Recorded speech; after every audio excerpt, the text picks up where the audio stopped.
Ever woken up at 3 a.m. just to check your phone notifications? Are you spending more hours a day on apps than necessary? We all know, more often than not, we behave like addicts when it comes to smartphones. Many apps do everything they can to trick you into spending as much time on them as possible. But there are ways to fight them addictive apps, and we'll show you how. Every time your phone vibrates, that notification sends a flood of the feel-good chemical to your brain. Dopamine is a chemical messenger connected to your body's reward system. It's the same chemical that's released when you eat, have sex, or gamble. A like, a retweet, or a reward in a game. They all make you feel great, but they also make you pursue that feeling again and again. This cycle of motivation, reward, and reinforcement is called the dopamine loop, and app developers have perfected exploiting that circle to keep you hooked to your phone.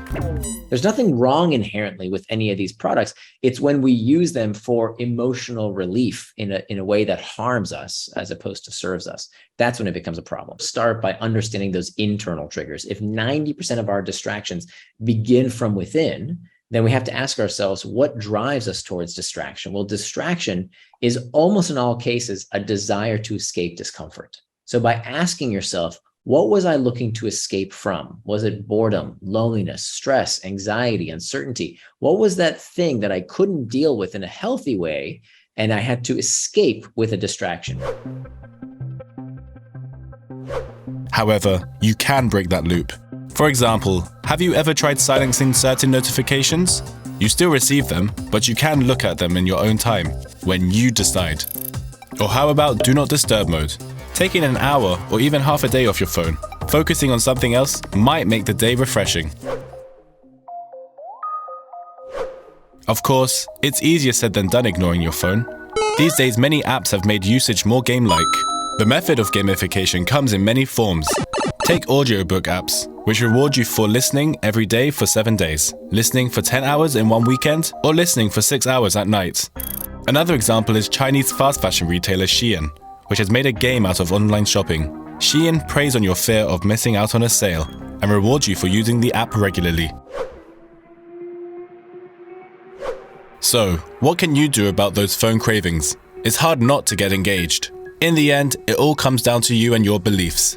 Have firm values, talk to friends and family, and find out what's really important to you.